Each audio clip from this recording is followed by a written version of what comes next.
Que Dios nos bendiga, hermanos y hermanas. Una hermosa bendición que el Señor nos concede para considerar su palabra. Aprovecho que están de pie para que abramos la palabra en el Salmo 104 y leer allí los primeros 5 versículos. Salmo 104, versículos 1 al 5. Dice así la palabra: bendice, alma mía, a Jehová. Jehová Dios mío, mucho te has engrandecido, te has vestido de gloria y de magnificencia. El que se cubre de luz como de vestidura, que extiende los cielos como una cortina, que establece sus aposentos entre las aguas, el que pone las nubes por su carroza, el que anda sobre las alas del viento, el que hace a los vientos sus mensajeros y a las flamas de fuego sus ministros. Él fundó la tierra sobre sus cimientos, no será jamás removida. Amén. Vamos a orar. Padre Santo, gracias por esta palabra. Qué bonito tiempo, Señor, hemos disfrutado en tu alabanza. Y no solo porque nos gustan los cantos, sino especialmente o sobre todo porque las alabanzas son para ti. Nos gozamos todos, pero no son para nosotros, son para exaltar tu gloria, exaltar tu nombre por sobre todo nombre. Y gracias, Padre, que esta mañana nos has dado la oportunidad para congregarnos y para considerar esta palabra que precisamente nos va a hablar tu Espíritu, trayéndonos plena convicción acerca de qué clase de Dios eres tú, que podamos entenderlo y vivir de acuerdo a esta gran verdad de tu palabra. Que nos gocemos en esta mañana con esta palabra y que nada traiga tropiezo o estorbo a nuestra mente. Oramos en el nombre eterno y glorioso del Señor Jesucristo. Amén. Pueden sentarse, hermanos y hermanas. Esta mañana vamos a dejar que la palabra del Señor nos responda a una gran pregunta. ¿Qué tan grande es tu Dios? ¿Qué tan grande es tu Dios? Ahora, tal vez algunos estén pensando que esa pregunta no es para nosotros. Nosotros somos cristianos y solo tenemos un Dios. Amén, solo tenemos un Dios. Nos podemos equivocar. Hay cristianos que tienen otros diosesitos. Vamos a hablar qué tipo de diosesitos todavía inundan nuestra mente. Y por supuesto, hermanos y hermanas, que los que no son cristianos porque no creen en Dios, no son salvos, creen en otros dioses. Y muchos dicen: mire, pastor, ahí se equivoca, yo no creo en nada, no soy religioso, no creo en ningún tipo de Dios. ¿Usted cree en algo o en alguien? Si no cree en una cosa que se llame Dios, aunque no sea el Dios verdadero, usted cree solo en usted. Usted es su propio Dios. Otras veces hemos dicho, hermanos, que es curioso cómo el mundo no puede vivir sin creer en nadie o en nada. Aún el ateo, hay muchos ateos que todavía siguen pensando: yo soy ateo gracias a Dios. Porque nadie puede vivir sin creer en nada. Gracias a Dios que creemos en el Dios de la Biblia. Vamos a ver qué clase de Dios es este.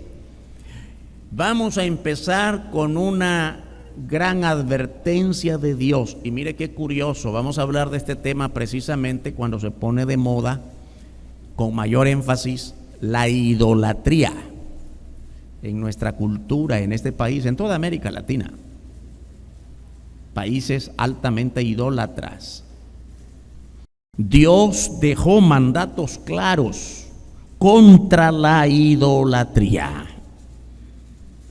Vamos a definir que idolatría es toda forma de sustituir a Dios con otra idea de Dios o con otra cosa que no es Dios. Idolatría es toda forma de sustituir a Dios. Y Dios dejó mandatos claros contra la idolatría. ¿Sabe por qué? Porque solo Él es Dios. Y por eso es un Dios fuerte y celoso, porque solo Él es Dios y no permite que en nuestra mente haya otra idea o imagen o pensamiento. Éxodo capítulo 20 es el libro, es más bien el capítulo de la Biblia que nos permite ver los mandamientos que Dios dio a través de Moisés al pueblo de Israel. Y siempre tenemos que aclarar, porque mucha gente piensa que los mandamientos es suficiente. No, yo creo en Dios. Mire, yo creo en los 10 mandamientos. Los 10 mandamientos solo son el encabezado de la ley, pero la ley, los 10 mandamientos no son la ley. Cuando hablamos de la ley, nos referimos a la ley del Antiguo Testamento para el pueblo de Israel. La ley está en 5 libros. Bueno, en el libro de Génesis, que es con lo que comienza la Biblia, es el libro de las generalidades de Dios antes de que se surgiera el pueblo de Israel. Pero una vez surgido el pueblo de Israel, ya al final del Génesis y a partir del Éxodo comienzan las leyes y los 4 libros que siguen: Éxodo, Levítico, Números, Deuteronomio. Ahí está la ley de Dios, que no son solo 10 mandamientos. Pero empezamos con los mandamientos que son el encabezado de la ley. ¿Y cómo comienza la ley? Éxodo 20, versos 3 y 4. No tendrás dioses ajenos delante de mí. No te harás imagen, ni ninguna semejanza de lo que esté arriba en el cielo, ni abajo en la tierra, ni en las aguas debajo de la tierra. Hermano, hermana, no hay ni la mejor, ni la más pequeña oportunidad, ni el más pequeño espacio en el mar, en el universo, arriba, abajo. No hay ninguna forma de hacerse imagen de Dios, porque solo Dios es Dios. Y nosotros los cristianos deberíamos entenderlo con mayor énfasis. Yo quiero insistir esta mañana en los cristianos, nosotros, la iglesia, porque todavía hay cristianos que tambalean sobre la idea de que solo Dios es Dios, de que dudan, o por sus tradiciones, o por sus situaciones de familia, razones culturales, o por cualquier otra condición, siempre están pensando: es que se lo prometí a mi abuelita, que siempre iba a ir a estas fiestas o a las otras, aunque sigo a Cristo, pero no puedo abandonar eso, porque es una promesa que hice a alguien. Usted todavía le hace falta ser salvo en Cristo. Le hace falta apropiarse de la mano de Cristo, de la gracia de Cristo, de la salvación en Cristo, porque Cristo no permite que haya otro Dios en su mente. Solo Dios es Dios. Dios reclamó como propio al pueblo de Israel. Al pueblo de Israel, porque es al pueblo aquel que les dio esta ley, estas leyes, estos mandamientos. Por eso la adoración a ídolos era ajena a Dios. No tendrás dioses ajenos. Hermanos, hermanas, ninguna forma de imagen puede ser adorada como el mundo adora. Ninguna forma. Llame como le llame. Virgen, santo, beato, no puede usted hacerse una imagen de alguna persona pensando que es Dios o que Dios nos bendice a través de esas personas o imágenes. A Dios nadie lo hizo, nadie construyó a Dios. Los ídolos son hechuras del hombre. Por supuesto que todos podemos entender esta cuestión de la idolatría. Toda forma de imagen es hechura de la mano del hombre. A Dios no lo hizo nadie. Él es eterno, soberano. Es Dios desde la eternidad hasta la eternidad. En el libro de Levítico capítulo 19 nos dice la Biblia en el versículo 4: no os volveréis a los ídolos, ni haréis para vosotros dioses de fundición. Yo Jehová, vuestro Dios. Óigame, de repente nosotros leemos demasiado rápido la Biblia y como lo hemos leído ya otras veces, pasamos de un versículo a otro sin meditar. Deténgase y piense lo que está diciendo aquí. Cuando Dios está hablando al pueblo de Israel, en el libro de Levítico dice, no os volveréis a los ídolos. ¿Sabe por qué dice no os volveréis? Porque de ahí venían. Venían de adorar a todo el ejército de dioses que habían aprendido a adorar en Egipto cuando Dios los sacó de allí. Y con esa mentalidad salieron al desierto. Por eso cuando se les conmovió toda la mentalidad, todo el esquema mental, cuando viene Moisés y les dice Dios que solo Él es Dios. Mira, Moisés, no puede ser. Hemos aprendido en Egipto.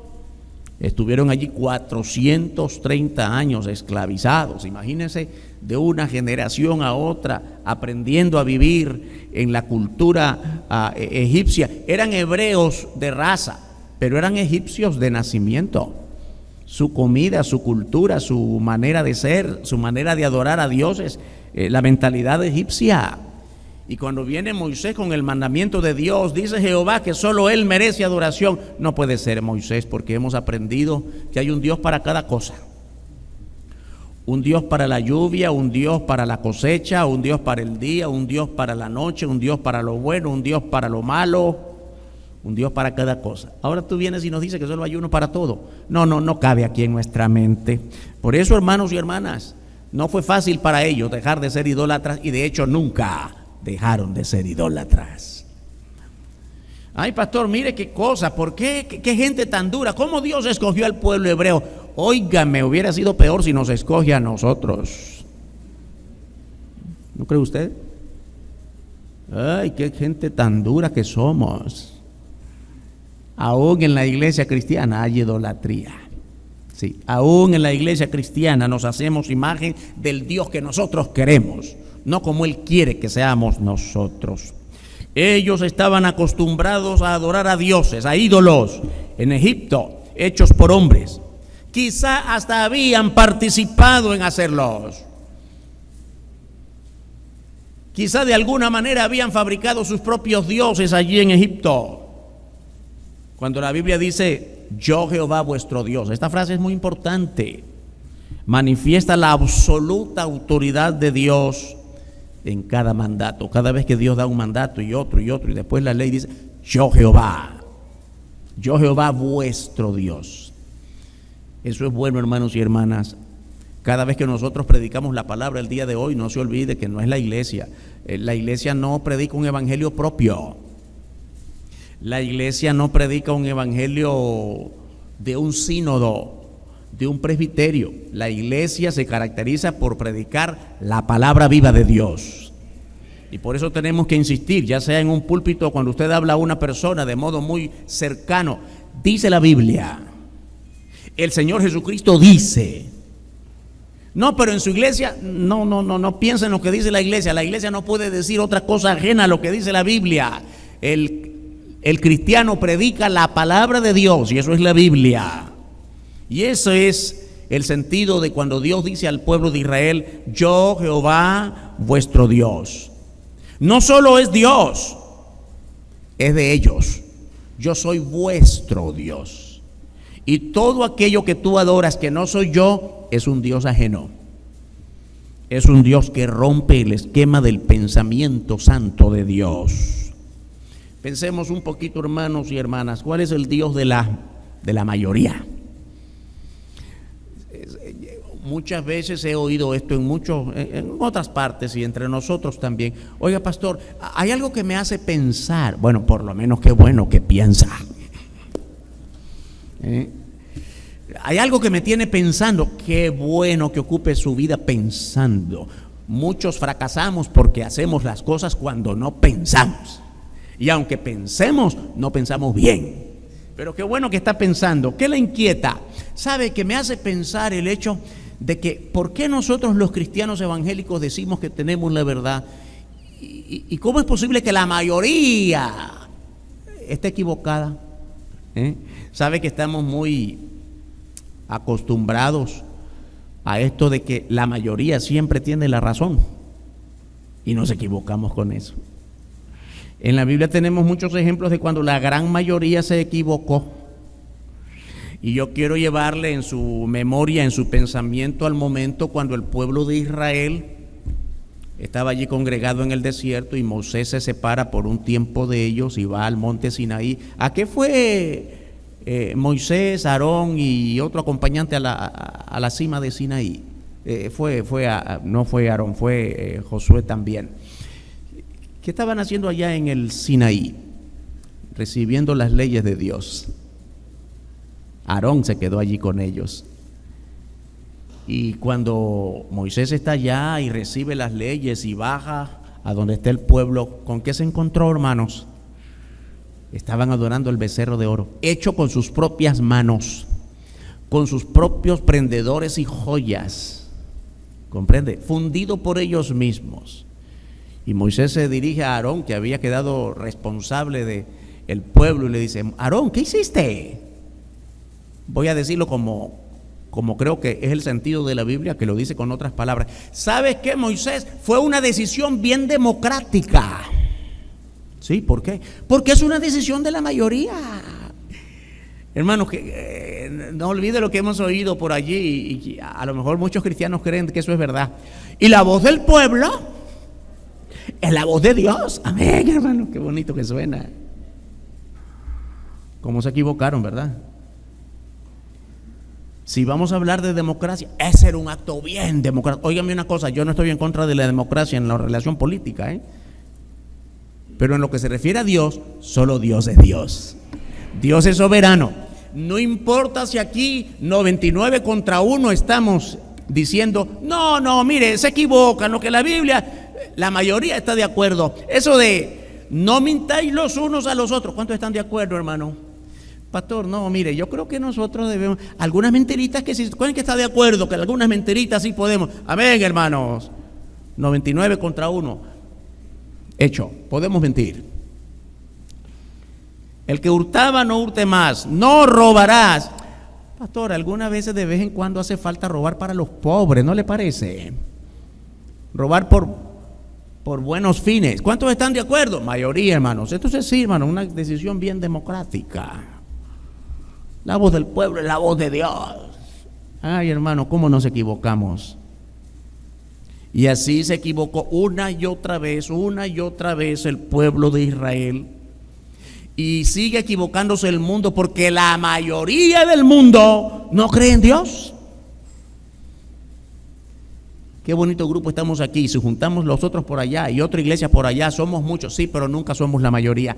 Los creyentes en Dios desde el Génesis nunca hemos sido la mayoría. No te preocupes de que somos unos cuantos ahora.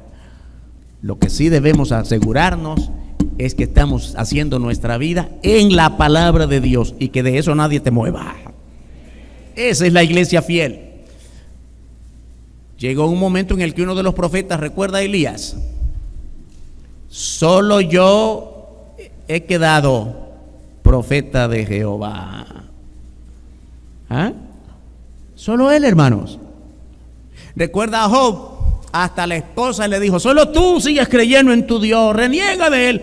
Hasta la esposa, hermanos.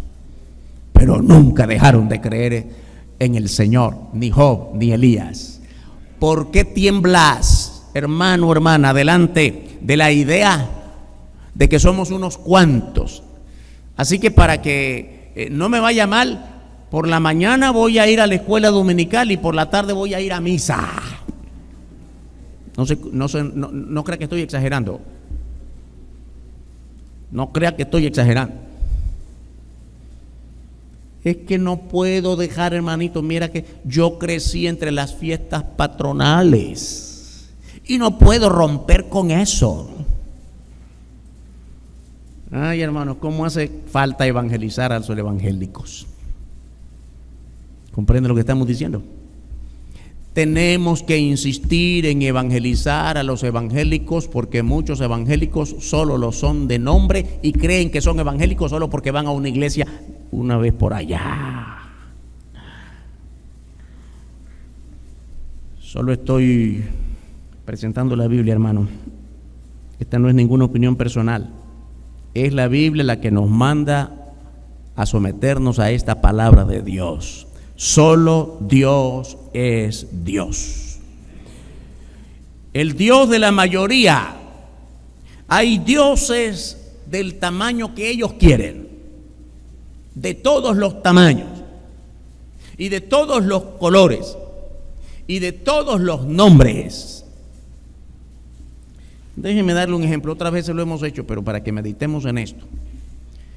Si vamos a hablar de la imagen de la Virgen, ya con solo el tema daría para mucho tiempo. Sin embargo, óigame, qué triste cuando muchas personas ni siquiera analizan lo que dicen, lo que piensan, la manera en que adoran, cualquier cosa. ¿En qué Virgen cree usted? Yo creo en la de Fátima. No, yo creo en la de Cuapa. No, yo creo en la de Guadalupe. Yo no sé cuántas hay. Hermanas, usted sabe, hermano, usted sabe. Seguramente hay algunos que vienen de esa cultura católica y no tienen por qué sentirse avergonzados. Más bien todo lo contrario. Gloria al Señor, el Señor te sacó de allí. ¿Ya saliste de allí? La pregunta solo la puedes responder tú. Pero ¿cuántas vírgenes hay? Yo no sé. Ahora yo pregunto, la de Cuapa, la de Guadalupe y la de no sé dónde, ¿no son las mismas? ¿No es el mismo personaje?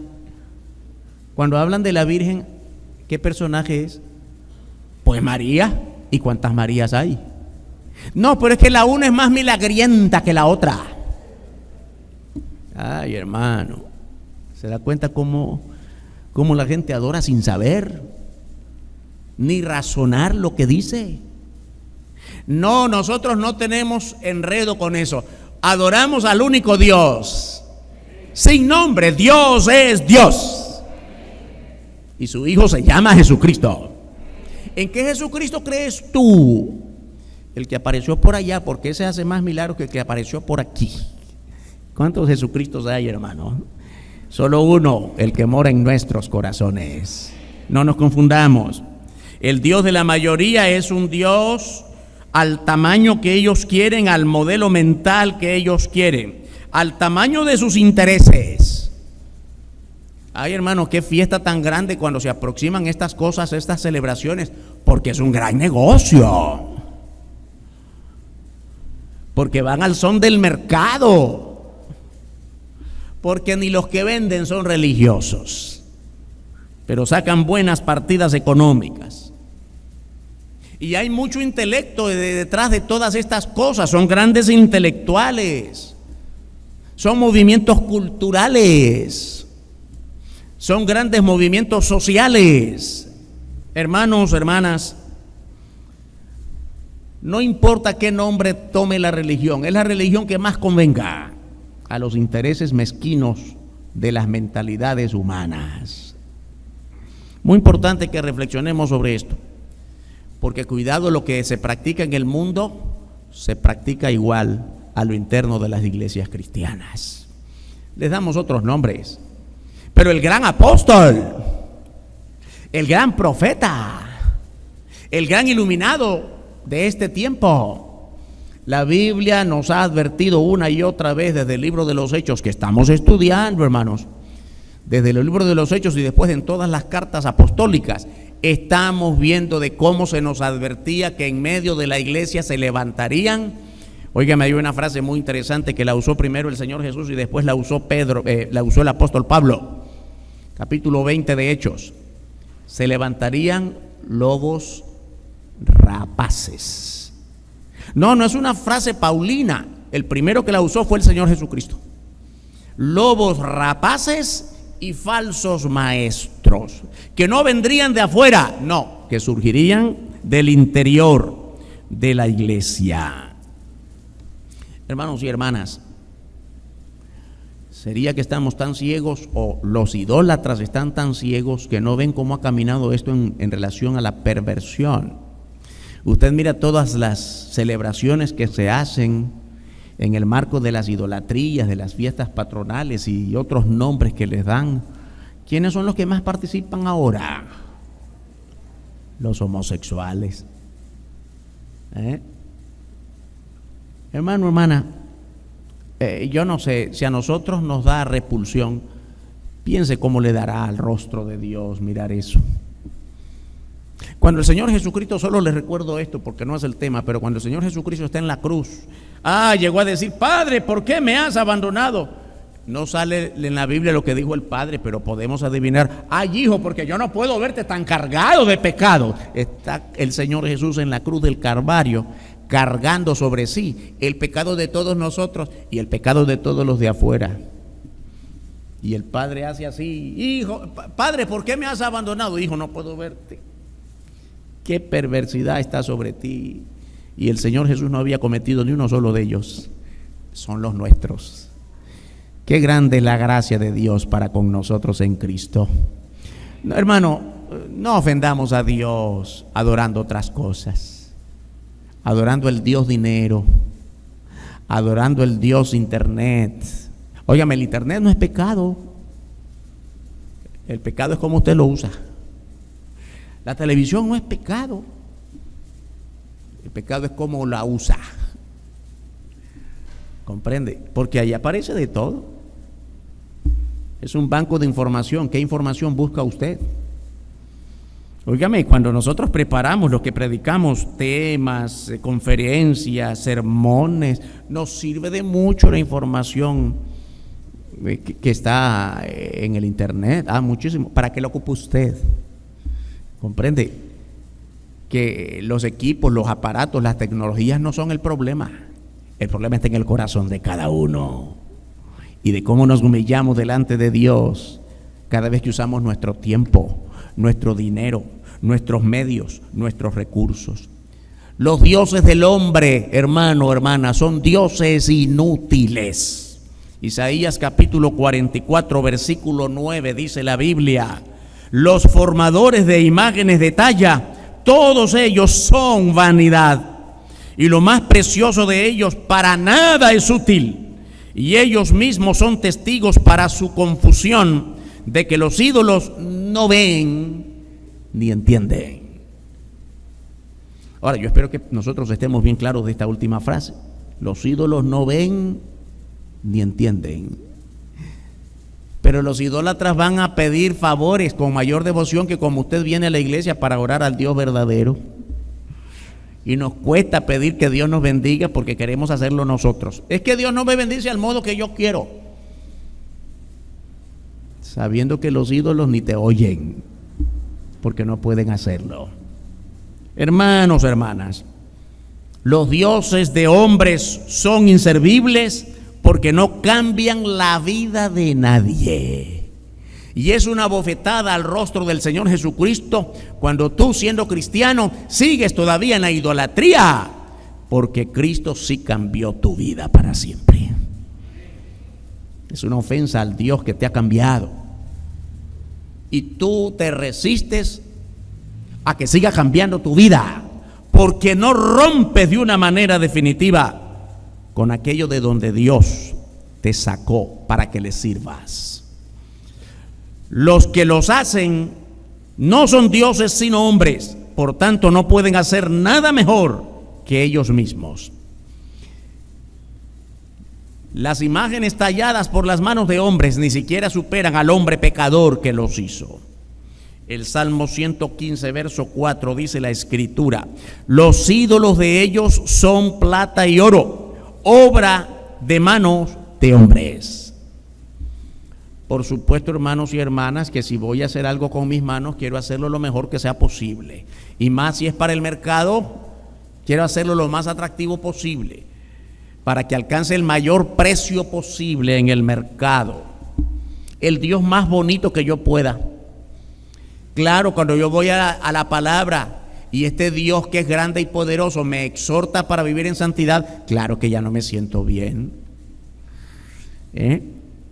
No toda persona se siente feliz después de escuchar un sermón bíblico, porque el sermón bíblico, cuando habla verdades, hermanos, nos hace sentir mal. Y hay cosas a las que sabemos que son verdad, pero no les puedo decir amén porque no me da gozo lo que estoy oyendo. Qué difícil que es que al ladrón se le diga ladrón porque se le está ofendiendo. Qué difícil que es que al borracho se le diga borracho porque me siento ofendido. Pero nada puede cambiar la borrachera en santidad, porque Dios lo mira como borrachera. Y por mucho que se le cambie de nombre, para Dios sigue siendo borracho. Hermanos y hermanas, la Biblia nos llama en este tiempo difícil del mundo a volver a la palabra pura y santa, a la iglesia del verdadero arrepentimiento, a la iglesia de la consagración al servicio de Dios. Los dioses de hombres, hermanos, dioses sometidos al hombre, no el hombre sometido a Dios. El libro de Habacuc, capítulo 2, versículo 18, dice la palabra: ¿de qué sirve la escultura que esculpió el que la hizo? La estatua de fundición que enseña mentira, para que haciendo imágenes mudas confíe el hacedor de su obra. La pregunta primera es la clave: ¿de qué sirve? La gran imagen es de oro, es de plata, es preciosa. ¿Para qué sirve? Para nada.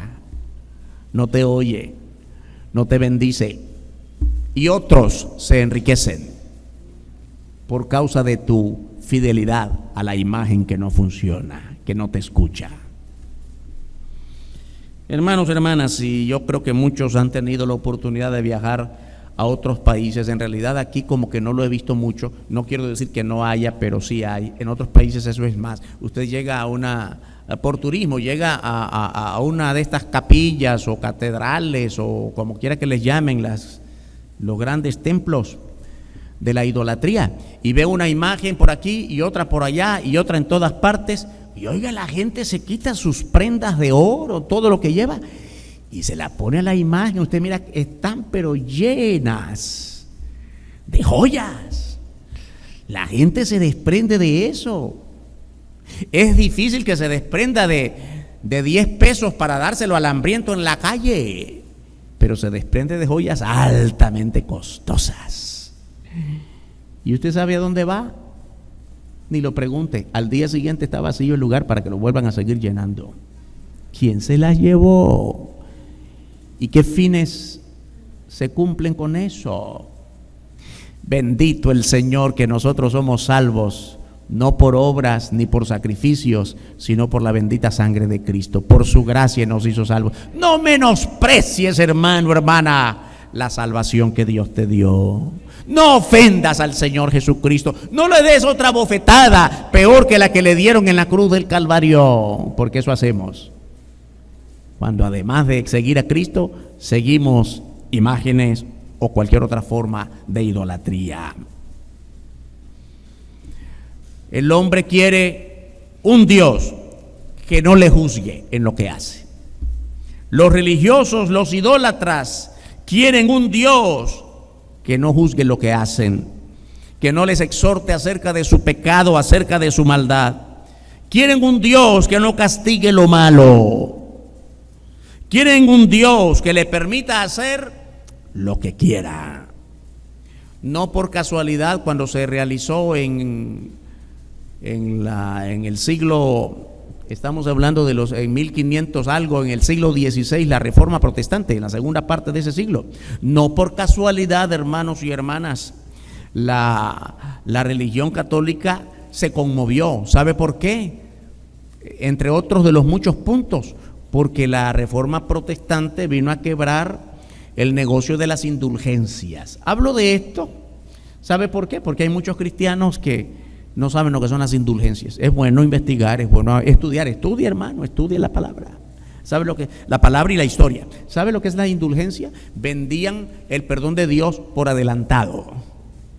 Y lo vendían en certificados. Usted iba a cualquier autoridad de la Iglesia Católica de aquel tiempo antiguo, el tiempo llamado la Edad Media, y compraba un certificado. Eso era la indulgencia. Pagaba algo y usted decía, ¿sabe qué pasa? Que hay alguien que me la debe y la próxima semana le paso la cuenta y quiero que Dios me perdone de adelantado. Y le vendían la indulgencia. Usted estaba libre de hacer la maldad que quería porque ya estaba perdonado de antemano. ¿Usted cree que es mentira? ¿Y por qué cree que la Biblia nos advierte de no creer en la idolatría? Porque esas mentiras son parte de la idolatría. Esas mentiras son parte de la abominación que vendría sobre la iglesia, en medio de la iglesia, y muchos la están creyendo. ¿Comprende? Hermanos y hermanas, la idolatría también consiste en que el hombre quiere hacer una imagen de Dios al Dios, la imagen que ellos quieren que Dios haga. Vamos a ver un poquito más acerca del Dios de la Biblia. Es un Dios digno de toda alabanza, solo Él merece alabanza y adoración, porque Él es grande. Vamos a ver varias razones ahora, entre muchas. Dios merece toda adoración, toda exaltación, todo reconocimiento, toda alabanza, porque solo Él es grande.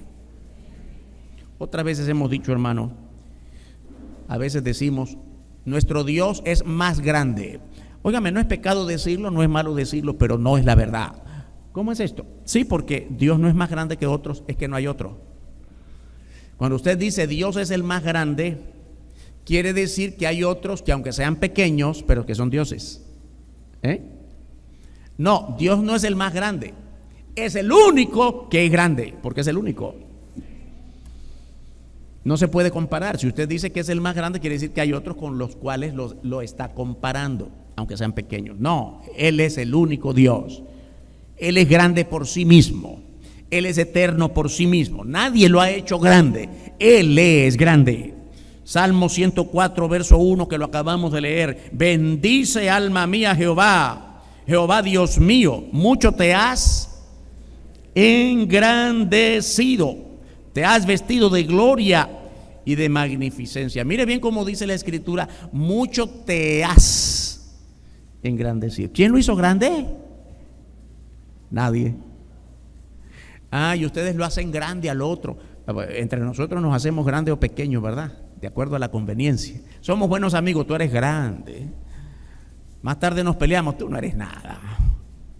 Nosotros mismos nos hacemos del tamaño que queremos. Dios, nadie puede hacer eso con Dios.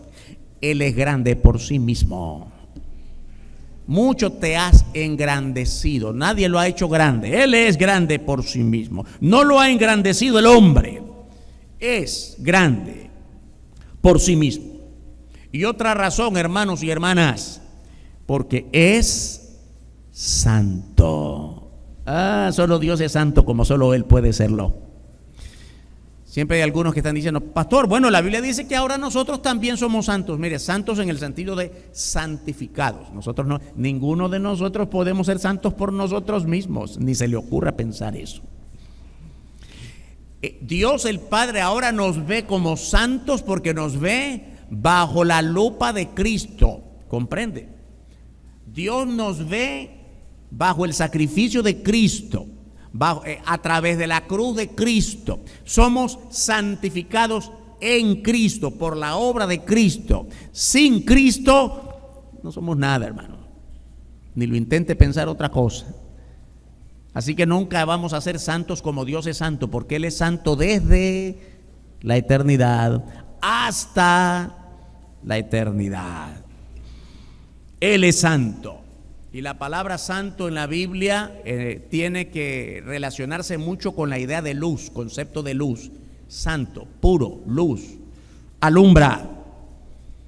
Él es santo, no tiene luz, es luz. Siempre también tenemos que recordar esto, lo repetimos mucho. Dios no tiene santidad, Él es santo. Dios no tiene luz, Él es la luz. Bueno, Dios tiene poder porque lo manifiesta, lo ejerce, pero en realidad la mejor manera de decirlo no es que tiene poder, Él es poder. No puede ser otra cosa. No puede dejar de ser luz. No puede dejar de ser eterno. Es su naturaleza, es su esencia. Además, solo Él merece alabanza porque Él es infinito. Más allá de los cielos, Él es infinito, no acaba, no tiene principio ni fin. Dice el mismo Salmo, el 104, que extiende los cielos como una cortina. Él hace los cielos. Hermanos, nosotros solo podemos ver una pequeña, una minúscula parte del cielo, lo que le llamamos cielo, el espacio. Hermanos, ese es una ventanita de lo grande que es el cielo. Pues si nos imaginamos que nuestros ojos no son capaces de ver más allá de la luna, hermano, Dios hizo toda esa expansión. Él es más grande que lo infinito que Él pudo hacer en la creación. Él es infinito. Nadie puede estar debajo de Él, nadie puede estar encima de Él. Hay un coro de niños, ¿verdad? Muy bonito. Qué bueno que los niños aprendan desde muy pequeñitos que nada puede estar debajo de Dios y nada puede estar encima de Dios. Él lo llena todo. Y también vale la pena recordar que así como decimos que Dios lo llena todo, es que no puede. Quiero hacerle reflexionar sobre eso. A veces digo cosas que, ¿cómo digo? Porque de eso se trata la palabra, de desafiarnos. Dios está en todas partes, amén. Dios está aquí. Dios está en su casa. Dios está en el mercado. Sí, hermanos. Lo veo dudosos. Dios está aquí, Dios está allá, Dios está allá. Y oiga esto, Dios está en el infierno. Pastor, ¿qué dijo? Sí, Dios está en el infierno porque Dios lo creó. No está sufriendo allí porque no está. ¿Sabe cómo es esto? Es que no puede no estar, porque Él lo llena todo. No hay un solo lugar. Satanás no está escondido en el infierno. Dios sabe que está allí. Preparó el infierno para él. Además, Satanás no está allí. No está prisionero todavía. Ese es su final. Pero es que de repente pensamos que todo lo bonito, ahí está Dios. Y todo lo feo, ahí está el diablo. No, Dios está en todas partes porque no puede no estar. Él lo llena todo. No puede estar ausente en un solo lugar. Él creó ese lugar terrible para los malos, para los no arrepentidos, para los ángeles caídos, pero Él lo hizo. Y Él sabe lo que está ocurriendo ahí. No olvide lo que muchas otras veces hemos dicho. ¿Dónde estaba Dios cuando Adán y Eva pecaron? Estaban solitos y Dios no se dio cuenta. Dios estaba allí con ellos. Ya hemos estudiado otras veces. Y entonces, ¿por qué los dejó pecar? Dios los hizo con derecho a decidir por su propia cuenta, como nosotros también tenemos derecho a decidir si vengo, si no vengo, si oro, si no oro, si hago, si no hago. Y Dios no le va a imponer. No, Dios le da leyes y mandatos, pero usted decide obedecer o no. Y por eso los que no obedecen no son bendecidos. ¿Comprende? Pero Dios es infinito, está en todas partes. Además, Dios es Dios creador. Fundó la tierra y nada puede sacarla de su control. Verso 5 en el mismo salmo que estamos leyendo. Él fundó la tierra sobre sus cimientos. No será jamás. Hermano, yo no sé cómo hay muchos, y yo he visto muchos cristianos eso. Hace unos años vino ahí algún científico que dijo que iba a haber tal movimiento en el espacio que iba a sacar de su lugar el movimiento de los astros. Y hay algunos pastores que estaban, ay hermanos, ¿qué hacemos? Óigame, no ha leído esta palabra. Y pasó el tiempo, ya pasaron como 20 años de eso que yo recuerdo, y no pasó nada. ¿Sabe por qué? Porque Dios hizo los cimientos de cada cosa que se mueve en el espacio. Y nada puede sacar uno solo de los astros, ni de los planetas, ni de los satélites. Nada puede sacarlos de la órbita que Dios estableció para cada uno de ellos. Ya sé que es difícil creer esto, hermano. Hay que ir a la Biblia y tener fe para creer que es verdad que Dios estableció cada movimiento y que ninguno de los astros se va a salir de su órbita, a menos que sea Dios quien lo haga. Y por eso debemos sentirnos tan seguros de esta tierra. Y si alguna vez tenemos inseguridades por cómo nosotros manejamos mal el planeta, no porque cómo Dios lo ha hecho. Muy importante que pensemos, hermanos y hermanas, quién creó, quién fundó la tierra. Además, tiene que hacernos pensar. Usted mira la tierra solitaria, si lo ve en el mapa, en cómo los científicos, los geógrafos, los astrónomos la presentan en el espacio. Solita, no está en ningún cimiento. Es que los cimientos son de Dios, no tienen que ser visibles. Estamos acostumbrados a que la casa, el rancho, el edificio está sobre cimientos, ¿verdad? las vigas, las columnas, esos son los cimientos. Pero la tierra no tiene cimientos, es que el cimiento es Dios. Sí, hermanos, es difícil decir amén, yo sé que es difícil. Pastor, pero yo la veo solita ahí al vaivén del viento. Sí, Dios es el cimiento, como Dios es el cimiento de tu vida. Ya tu vida está sustentada en el cimiento de Dios. Él es el que te sustenta. Él es el cimiento de tu vida. Además, hermanos, hermanas, Dios puso límite a todo como Él quiso. A todo le puso límite. A la vida del hombre, a toda la raza humana, a la vida de los animales. Dios le puso límite a todo. Y en el espacio hay tantas estrellas y soles y planetas, y no hay un solo choque. No, porque Dios le hizo un límite y le hizo un camino a cada uno. Versos 8 y 9 del mismo Salmo. Subieron los montes, descendieron los valles al lugar que tú le fundaste. Les pusiste término, el cual no traspasarán ni volverán a cubrir la tierra. Ese es el Dios que con toda autoridad nos manda a adorarle solo a Él. Hermanos, hermanas, dejemos atrás la idolatría. Y lo digo con toda certeza, de que no estoy hablando a los incrédulos, estoy hablando a la iglesia. Cada vez que llegan fechas como esta, hay creyentes que tambalean en su fe. Recuerdo siempre hablando de otra fecha, una hermanita: ay, pastor, usted no sabe cómo sufro cuando viene la Purísima. ¿Y por qué sufre, hermana? Hay mucha bulla en su casa. Ay, no, ojalá que fuera eso. Es que yo me crié en la Purísima y mi abuelita me mandaba a repartir los gofios y los confites. ¿Ve? Y ahora cada vez que viene la fecha me llama para que lo haga, y yo no le puedo decir que no a mi abuelita. Le está diciendo que sí a su abuelita y le está diciendo que no a Dios. ¿A quién escoge usted? ¿Se da cuenta qué tan serio es esto? No, pero Dios sabe que es un dillita nada más. El problema no es el tiempo, el problema es lo que hay en tu corazón. Pero es que se lo prometía a mi pariente. Esa fue una promesa. Las promesas de Dios son ciertas y fieles, mucho más poderosas que cualquier hombre te puede obligar a hacer. Él es Dios y merece toda nuestra honra. Él es eterno. No pongas en juego las bendiciones que Dios quiere darte cada día. El más importante sentido que tu vida puede tener es que Dios sea tu Dios, que le sirvas, que no le sustituyas por ninguna otra cosa en este mundo, porque toda forma de idolatría es pecado.